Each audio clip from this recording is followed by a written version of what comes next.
अबदेखि सभामुख महोदय म सुन्नेवाला छैन है, धेरै अति भइसक्यो। दिनदिनै लिमिटेसन त दिनुहोस्। तपाईँले मानेर के हुन्छ नमानेर के हुन्छ है?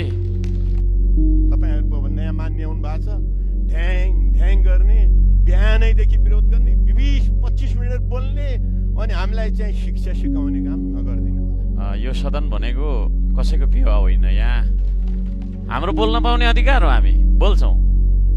तपाईँ पनि तपाईँको चाहिँ सार्वभौम जनताले चुनेको मान्छे, हामी पनि सार्वभौम जनताले चुनेको मान्छे। बोलौँ न, यहाँ मूल्याङ्कन गरिरहेछ जनताले, कसले के बोल्दैछ, बोलेको कुरा पुरा छ कि छैन भन्ने कुरा। अरबौँको घोटाला गर्ने, पब्लिकलाई किन्ने यी दिनहरू अब बिर्सिनु होला। अब कुन चाहिँ नेताले कहिले के भ्रष्टाचार गरेको हो त्यो कुरा तपाईँहरूको सरकार छ, खोलेर दोषी उपर कारवाही गर्नु पर्दैन। 20 मिनट 25 मिनट भाषण, अबदेखि सभामुख महोदय म सुन्नेवाला छैन है, धेरै अति भइसक्यो। दिनदिनै लिमिटेसन त दिनुहोस्। अति भयो, अति हो त, एउटा हद हुन्छ, लिमिटेसन टाइम हुनु पर्यो।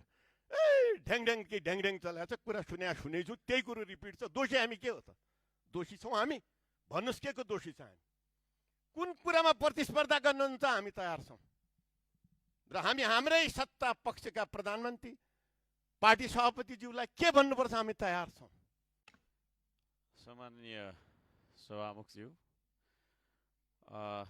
भर्खरै सत्ता पक्षको माननीयज्यूले जे खालको अभिव्यक्ति दिनुभयो त्यो सरासर गलत छ। यो सदन भनेको कसैको पिवा होइन। यहाँ विभिन्न कुराहरू उठ्छन्, आफूले सुन्न चाहेको कुरा मात्रै उठ्छ भन्ने छैन। अब कुन चाहिँ नेताले कहिले के भ्रष्टाचार गरेको हो त्यो कुरा तपाईँहरूको सरकार छ, खोलेर दोषी उपर कारवाही गर्नु। र अबदेखि हामी मान्दैनौँ भन्न खोज्नु भएको के हो, मैले त्यो कुरा बुझिनँ। तपाईँले मानेर के हुन्छ नमानेर के हुन्छ है?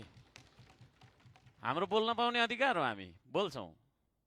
तपाईँ पनि तपाईँको चाहिँ सार्वभौम जनताले चुनेको मान्छे, हामी पनि सार्वभौम जनताले चुनेको मान्छे। बोलौँ न, यहाँ मूल्याङ्कन गरिरहेछ जनताले, कसले के बोल्दैछ, बोलेको कुरा पुरा छ कि छैन भन्ने कुरा।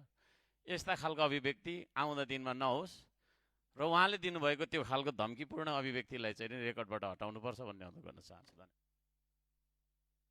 भ्रष्टाचार विरुद्धको सबैभन्दा ठुलो शक्ति जनताको आवाज हो र यही आवाजबाट सुरु हुँदैछ नेपालमा भ्रष्टाचार विरुद्धको मी टू अभियान।